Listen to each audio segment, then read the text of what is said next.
ఒక్క సిచ్యువేషన్ లో నాకు నా హస్బెండ్ సపోర్ట్ గా ఉండే.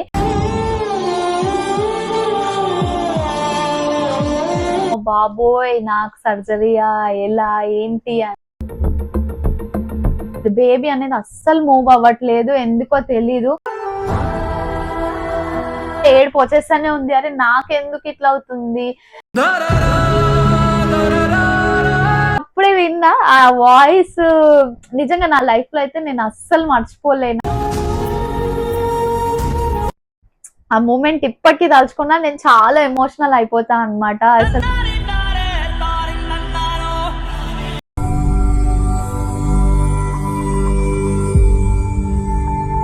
Hello everyone, welcome to my YouTube channel Ankita Naren vlogs. So అందరూ ఎలా ఉన్నారు? నేనైతే చాలా బాగున్నాను. సో ఫైనల్గా అయితే మేము ముందుకు వచ్చేసాను. నాకైతే చాలా మంది కామెంట్ చేస్తున్నారు సి సెక్షన్ ఎక్స్పీరియన్స్ గురించి షేర్ చేయమని, ఎలా హ్యాండిల్ చేశాను, ఏం ప్రికాషన్స్ తీసుకున్నాను అని. సో నాలాగే ఎవరైనా first time C section surgery చేసుకునే వాళ్ళకి ఈ వీడియో యూజ్ అవుతుందని నా పర్సనల్ ఎక్స్పీరియన్స్ అనేది మీతో షేర్ చేస్తున్నాను ఈ వీడియో ద్వారా. అండ్ మెయిన్గా నా వీడియోస్ మీద ఇంత ఆదరణ చూపిస్తున్న మీ అందరికీ చాలా చాలా థ్యాంక్స్. ఇక మీదట కూడా ఇలాగే ఆదరణ చూపించాలని మనస్ఫూర్తిగా కోరుకుంటున్నాను. ఇంకా ఎవరైనా సబ్స్క్రైబ్ చేయని వాళ్ళు ఉంటే చేసేసుకోండి. So let's get in to the video. So మెయిన్గా టాపిక్లోకి వచ్చేస్తే, మనకి ప్రెగ్నెన్సీ జర్నీ అనేది ప్రతి ఒక్క అమ్మాయి లైఫ్లో చాలా స్పెషల్ ఉంటుంది. అండ్ మనకి జర్నీ ఫస్ట్ మంత్ నుంచి 9th మంత్ వరకు ఒక ఎత్తు అయితే, 9th మంత్ నుంచి డ్యూ డేట్ దాకా ఇంకో ఎత్తులా ఉంటుంది. ఎవ్రీడే మనకి టెన్షన్ కానీ, డిస్కంఫర్ట్ కానీ, పెయిన్స్ కానీ డబల్గా ఉంటుంది అనమాట 9th మంత్లో. నాకైతే ఈ జర్నీలో ఫుల్ అప్ అండ్ డౌన్స్ ఉండే. ఎవ్రీ మంత్ నాకు ఏదో ఒక ప్రాబ్లం ఉంటుండే. నేను ఎప్పుడు ఫీల్ అవుతుండే, అయ్యో నాకే ఎందుకు ఇలా అవుతుంది అని. సో అలాంటి ప్రతి ఒక్క సిచ్యువేషన్లో నాకు నా హస్బెండ్ సపోర్ట్గా ఉండే. సో దానివల్ల నాకు ఈ జర్నీ అనేది ఈజీగా అయిపోయింది, స్మూత్గా అయిపోయింది. సో అలాగే ప్రతి ఒక్క అమ్మాయి లైఫ్లో వాళ్ళ హస్బెండ్ సపోర్ట్గా ఉండాలి ఇలాంటి ఫేస్లో అని నేను ఈ వీడియోస్ స్టార్ట్ చేశాను. సో నాకైతే 38th వీక్లో డెలివరీ అనేది అయ్యింది, సి సెక్షన్ అయ్యింది, నార్మల్ డెలివరీ అవ్వలేదు. ఎందుకంటే బేబీ పొజిషన్ అనేది సరిగా లేదనమాట. అండ్ బేబీ మెడ చుట్టూ పేగు కూడా చుట్టుకొని ఉండే. సో రిస్క్ ఎందుకు, మనకేంటంటే బేబీ సేఫ్గా రావాలి మన దగ్గరికి. అది నార్మల్ డెలివరీ అయినా సి సెక్షన్ అయినా పర్లేదు అనుకుని మేము సి సెక్షన్ అనేది చూస్ చేసుకున్నాం అనమాట. ఇంకా వెయిట్ చేయడం ఎందుకు అని. సో మనకేంటంటే ఫస్ట్ మంత్ నుంచి 9th మంత్ వరకు మంత్లీ చెకప్స్ ఉంటాయి. అండ్ 9th మంత్కి వచ్చేసరికి మనకు వీక్లీ చెకప్ ఉంటుంది. ఎవ్రీ వీక్ చెకప్ చేయించుకోవాల్సి వస్తుంది. అండ్ అలాగే నేను 37 వీక్ ఉన్నప్పుడు వెళ్ళి చెకప్ చేయించుకుంటున్నప్పుడు డాక్టర్ నాకు ఇంటర్నల్ చెకప్ చేశారు. అండ్ మెయిన్ థింగ్ నాకు వచ్చిన కన్సర్న్ కానీ, నాకున్న భయం ఏంటంటే ఇంటర్నల్ చెకప్ గురించి. అసలు అంటే నాకు తెలిసిన వాళ్ళు కానీ, మా రిలేటివ్స్ కానీ చాలా మంది చెప్పారు పెయిన్ఫుల్గా ఉంటుంది అది ఇది అని. బట్ నా పర్సనల్ ఎక్స్పీరియన్స్ ఏంటంటే అది అసలు పెయిన్ఫుల్గా అయితే ఉండదు, బట్ డిస్కంఫర్ట్ ఉంటుంది. మనం ఏంటంటే టెన్షన్ లేకుండా కూల్గా ఉంటే ఈజీగా అయిపోతుంది ప్రాసెస్ అనేది, అంత పెయిన్ఫుల్గా అయితే ఏం ఉండదు. అండ్ అప్పుడు చెక్ చేసి చెప్పారు డాక్టర్ అయితే బేబీ పొజిషన్ సరిగా లేదని. సో ఆ రోజే ఇంకా మేము డాక్టర్కి కన్ఫర్మ్ చేసేసామన్నమాట, సి సెక్షన్కి మేము వెళ్తాము అని చెప్పేసి. అండ్ ఆ రోజే రూమ్ మేము బుక్ చేసుకున్నాము. సో హాస్పిటల్లో అయితే ఫార్మాలిటీస్ అన్ని కంప్లీట్ చేసుకొని ఇంటికి రిటర్న్ అవుతుండే. అండ్ అప్పుడే నాకు సర్జరీ అనేసరికి ఫుల్ టెన్షన్ వచ్చేసింది అనమాట. అమ్మ బాబోయ్ నాకు సర్జరీయా ఎలా ఏంటి అని. నేను వెంటనే ఏం చేశానంటే యూట్యూబ్ లో వీడియోస్ సర్చ్ చేస్తూనే ఉన్నా, వేరే వాళ్ళ ఎక్స్పీరియన్స్ ఎలా ఉంటుంది అది అది. ఇంకా నా టెన్షన్ చూసి నా హస్బెండ్ ఏం చేశారంటే, సరే నిన్ను బయటికి తీసుకెళ్తా, కొంచెం టెన్షన్ ఫ్రీ ఉంటావని ఐస్ క్రీమ్ పార్లర్కి అయితే తీసుకెళ్లారు. నేను త్రూ అవుట్ జర్నీలో అయితే అసలు స్వీట్స్ కానీ షుగర్ కానీ తీసుకోలేదు. సో డెలివరీ తర్వాత ఇంకా మనకి తీసుకునే ఛాన్స్ ఉండదు కాబట్టి ఆ రోజే ఇంకా వెళ్ళి ఐస్ క్రీమ్ అనేసి తినేసాం అనమాట. తర్వాత ఇంటికి వెళ్ళిపోయాము. సో ఫైనల్ గా డెలివరీ డే అయితే వచ్చేసింది ఫ్రైడే రోజు. మాకు ఏం చెప్పారంటే డాక్టర్ మార్నింగ్ 6 o'clock కి హాస్పిటల్ కి వచ్చి అడ్మిట్ అవ్వమన్నారు, ఏం తినొద్దు అన్నారు, ఈవెన్ వాటర్ కూడా తాగొద్దని చెప్పారు అనమాట. సో 6:30కి ఇంట్లో అమ్మ పూజ చేసింది, దేవుడి దగ్గర దండం పెట్టుకొని సో హాస్పిటల్ కి అయితే రెడీ అయిపోయాం అనమాట. హాస్పిటల్ కి వెళ్ళాము. అండ్ హాస్పిటల్ బయట కూడా గణేశుడి విగ్రహం ఉంటే అక్కడ కూడా దండం పెట్టుకొని అంతా మంచి జరగాలి, బేబీ సేఫ్ గా రావాలి అని చెప్పేసి మొక్కుకొని హాస్పిటల్ లోపల అయితే అడుగు పెట్టేశాను. అండ్ అక్కడ మీరు చూడొచ్చు. సో మా ఫ్యామిలీ మెంబర్స్ అందరు కలిసి అక్కడ ఫార్మాలిటీస్ అన్ని కంప్లీట్ చేసేస్తున్నారు. కంప్లీట్ చేశాక హాస్పిటల్ రూమ్ కి అయితే షిఫ్ట్ అయిపోయాము. సో రూమ్ కి షిఫ్ట్ అవగానే ఫస్ట్ నాకు ఎన్ఎస్టి టెస్ట్ అనేది చేశారనమాట. లో ఉన్న వాళ్ళకి చెక్ చేస్తారు NST test, baby heart beat ఎలా ఉంది అని చెక్ చేయడానికి చేస్తారనమాట. మనకు ఒక డివైస్ ఇస్తారు, బేబీ మూమెంట్ వచ్చినప్పుడు మనం క్లిక్ చేస్తూ ఉండాలి. సో మూమెంట్స్ అనేది క్యాప్చర్ అవుతాయి అండ్ హార్ట్ బీట్ అనేది ఎలా ఉంది అనేది తెలుస్తుంది. సో మళ్ళీ ఇక్కడ వచ్చేసరికి మళ్ళీ నాకు టెన్షన్ స్టార్ట్ అయింది. ఆల్రెడీ ఒక పక్క సర్జరీ అనే టెన్షన్, ఇక్కడ రిపోర్ట్ అస్సలు సరిగా రాలేదు, బేబీ అనేది అస్సలు మూవ్ అవ్వట్లేదు, ఎందుకో తెలీదు. ఇంకా ఫుల్ టెన్షన్ వచ్చేసింది నాకు. ఇంకా అప్పుడే ఏడుపు వచ్చేస్తానే ఉంది, అరే నాకెందుకు ఇట్లా అవుతుంది, నాకెందుకు ఇలా అని చెప్పేసి వెంటనే డాక్టర్ ఇంకా అప్పుడు హాస్పిటల్ రాలేదన్నమాట, జూనియర్ డాక్టర్ ఉండే. డాక్టర్ కి ఇన్ఫార్మ్ చేస్తే డాక్టర్ వచ్చారు. ఇంకా నా హస్బెండ్ ఉండే, అమ్మ ఉండే నా పక్కన, వాళ్ళు నాకు ధైర్యం చెప్పారు ఏం కాదు అని. సో మళ్ళీ బ్రీత్ తీసుకొని మళ్ళీ కొద్దిసేపు ఆగి మళ్ళీ రిపోర్ట్ టెస్ట్ చేశారనమాట. టెస్ట్ చేస్తే ఓకే ఈసారి రిపోర్ట్ బాగానే వచ్చింది, అమ్మా థ్యాంక్ గాడ్ అని అనుకున్నారు. ఇంకా తర్వాత వాళ్ళు సర్జరీ ప్రొసీజర్ అనేది స్టార్ట్ చేశారు అనమాట. నాకు యూరిన్ పైప్ ఫిక్స్ చేశారు. ఆ తర్వాత నాకు డ్రెస్సింగ్ ఇచ్చారనమాట, హాస్పిటల్ వాళ్ళది డ్రెస్సింగ్ ఇచ్చారు. అండ్ గోల్డ్ మనకి పుస్తల తాడు కానీ బ్యాంగిల్స్ రింగ్స్ అన్ని తీసేస్తున్నారు, వద్దని చెప్పారనమాట. మెట్టలకు మాత్రం మెట్టలు తీయలేదు, వాళ్ళు టేప్ వేసారనమాట. మీరు వీడియో క్లిప్ లో చూడొచ్చు, క్లియర్ గా కనిపిస్తుంది.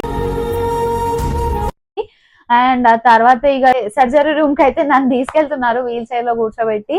ఇంకా నాకున్న టెన్షన్ చూడాలి, ఒక పక్క బేబీ వస్తుంది మన చేతులకి అని హ్యాపీనెస్, అండ్ సర్జరీ అంటే ఎక్కడో ఒక దగ్గర భయం ఉంటుంది కదా, ఆ ఎక్స్పీరియన్స్ ఎలా ఉంటుంది ఏంటి అని అసలు మైండ్ లో ఫుల్ థాట్స్ ఉండే. అండ్ ఆ మూమెంట్స్ నాకు ఇప్పటికీ గుర్తొస్తూనే ఉంటాయి. సో సర్జరీ రూమ్ కి అయితే తీసుకెళ్లే ముందు నాది బ్లడ్ శాంపిల్ అనేది కలెక్ట్ చేశారనమాట. సో నేను చూపించుకున్న హాస్పిటల్లో బ్లడ్ బ్యాంక్ అనేది లేదు. సో మా వాళ్ళు ఏం చేశారంటే బ్లడ్ శాంపిల్ తీసుకొని బయట బ్లడ్ బ్యాంక్ లో నా బ్లడ్ గ్రూప్ అనేది రిజర్వ్ చేసి పెట్టారనమాట. ఎందుకంటే ఒక్కోసారి సర్జరీ చేసేటప్పుడు బ్లడ్ లాస్ అనేది చాలా అవుతుంది. సో ఎమర్జెన్సీ సిచ్యువేషన్ లో మనకు యూజ్ అవుతుంది. సో ఇది కూడా మీరు మీ గైనిక్ తో ముందే మాట్లాడుకొని పెట్టుకోండి. అరౌండ్ 11:30 అవుతుంది. అప్పుడు నన్ను సర్జరీ రూమ్ కి అనేది తీసుకెళ్లారనమాట. అండ్ ఇంకా అక్కడ ఆ రూమ్ చూడాలి, బాబోయ్ ఫుల్ లైట్స్ ఉండే, అండ్ మనకి సర్జరీకి చేసే ఇన్స్ట్రుమెంట్స్ కానీ, అండ్ మనకి మెయిన్ థింగ్ ఏంటంటే చాలా మంది డాక్టర్స్ ఉంటారు అందులో. అందరిని చూసి నాకు ఇంకెక్కువ భయం అనిపించింది, నేను ఇది చేయగలుగుతానా. ఇంకా దేవుడిని తలుచుకొని నేను వెళ్ళాను అనమాట. అప్పుడే నేను చూపించుకునే డాక్టర్ వచ్చింది అనమాట. ఆ మేడం అయితే చాలా ఫ్రెండ్లీగా ఉంటారు, నాకు త్రూ అవుట్ జర్నీలో తను నాకు చాలా హెల్ప్ఫుల్ గా ఉండే. సో నేను ఇమీడియట్ గా మేడం హ్యాండ్ పట్టుకొని నేను ఏడ్చేస్తున్నా, నేను చేయగలుగుతానా, నాకు టెన్షన్ వచ్చేస్తుంది అని చెప్పేసి. సో తను నన్ను చాలా కామ్ చేసేసింది అనమాట, చాలా సపోర్ట్ ఉండే. అండ్ అప్పుడే నన్ను అనస్థీషియా ఇవ్వడానికి నన్ను పొజిషన్ లో కూర్చోమన్నారు అనమాట. మీకు కావాలంటే నేను ఆ ఫోటో ఇక్కడ యాడ్ చేస్తాను. సో మనకు ఒకటి పిల్లో అనేది పెట్టి కొంచెం బెండ్ అవ్వమన్నారు అనమాట. మనకి బ్యాక్ బోన్ కి ఇస్తారు కదా ఇంజెక్షన్, అండ్ ఆ ఇంజెక్షన్ మీద కూడా చాలా మిత్స్ ఉంటాయి అనమాట. ఇది పెయిన్ఫుల్ గా ఉంటుంది, ఇంజెక్షన్ చాలా ఘోరంగా ఉంటుంది, నాకు కూడా అదే చెప్పినారు. బట్ అలా అయితే అస్సలు ఉండదు, మనకి క్యాన్యులా ఎక్కిస్తారు కదా హ్యాండ్ కి, అందులో 0.5% పెయిన్ కూడా ఉండదు, చాలా ఈజీ అయిపోయింది అనమాట. నేనే అనుకున్నారు ఈ ఇంజెక్షన్ చాలా ఈజీ అయిపోయిందని, మనం మంచి కోఆపరేట్ చేస్తే ఈజీగా అయిపోతుంది. బట్ అదైతే అంత పెయిన్ఫుల్ గా ఉండదు. ఎవరైనా సరే మీరు భయపడకండి, మనం ఏంటంటే ఆ టైంలో స్ట్రాంగ్ ఉండాలి, మనకి ఈజీ అయిపోతుంది అంతే. అండ్ ఇంజెక్షన్ ఇవ్వగానే ఇంకా నాకు తిమ్మిర్లు అనేది స్టార్ట్ అయినాయి కాళ్ళ దగ్గర నుంచి. మనకి అనస్థీషియా ఏంటంటే నడుం నుంచి కాళ్ళ దగ్గర వరకే ఉంటుంది, పైన అంతా మనం మెలకుగా ఉండొచ్చు, లైక్ మనం మాట్లాడుకుంటూనే చేస్తారనమాట సర్జరీ. సో వెంటనే నా కాళ్ళు అయితే చాలా హెవీగా అయిపోయినాయి అనమాట. ఏంటి అని నాకు టెన్షన్ వచ్చేసింది. ఇక్కడ నుంచి ఇక్కడ దాకా మొత్తం తిమ్మిర్లు అయిపోయింది. సో డాక్టర్ 1-2 టైమ్స్ చెక్ చేసి మీకు తెలుస్తుందా స్పర్శ అని అడుగుతారనమాట. తెలియట్లేదు అనగానే వాళ్ళు ప్రొసీజర్ స్టార్ట్ చేస్తారు. ఇంకా నా మైండ్ లో రన్ అవుతుంది, అరే బేబీ వచ్చిందా బయటికి, ఇంకా ఎప్పుడు వస్తుంది, ఇంకా అవే ఆలోచనలు వచ్చాయన్నమాట. సర్జరీ నుంచి అంటే మనకు ఆ మైండ్ అనేది డైవర్ట్ అయిపోయింది. నేను ఇంకా అనస్థీషియా డాక్టర్ తో ఊకే మాట్లాడుతున్నా, బేబీ వచ్చేసిందా, ఇంకెప్పుడు వస్తుంది, ఎంత టైంకి వస్తుంది అని చెప్పేసి. సో ఆ తర్వాత ఒక 10-15 మినిట్స్ తర్వాత నాకు ఒకసారి లాంగ్ పుష్ ఫీల్ అనేది వచ్చింది.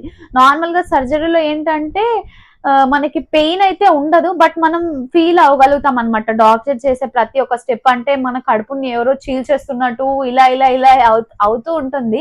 మనకు అది ఫీల్ అవుతుంది, ప్రతి ఒక్క మూమెంట్ తెలుస్తుంది, బట్ పెయిన్ ఒకటి ఉండదు అనమాట. సో నాకు ఒకసారి లాంగ్ పుష్ ఫీల్ వచ్చింది. నేను అప్పుడే అనుకుంటున్నా బేబీ వచ్చేసింది అని అనుకుంటున్నా, బట్ నాకు బేబీ ఏడ్చిన సౌండ్ అయితే నాకు రాలేదన్నమాట. నేను అప్పుడే అడుగుతున్నా, బేబీ వాయిస్ రావట్లేదు, బేబీ వచ్చిందా లేదా అని. సో అప్పుడే చిన్నగా ఏడుస్తుండే అనమాట. అయితే అప్పుడే విన్నా ఆ వాయిస్. నిజంగా నా లైఫ్ లో అయితే నేను అస్సలు మర్చిపోలేను అనమాట. వాయిస్ చిన్ని ఏడుస్తుంది క్యూట్ గా. అది అప్పుడే డాక్టర్ ఇలా చూపించింది అనమాట, ఇట్లా పైకి లేపి ఇలా చూపించింది, ఇట్స్ బేబీ గర్ల్ అని చెప్పి. అప్పుడే అనుకున్నా ఫ్రైడే రోజు మా ఇంటికి మహాలక్ష్మి వచ్చిందని. అండ్ ఆ మూమెంట్ అయితే నేను నా లైఫ్ లో ఎప్పటికీ మర్చిపోలేను.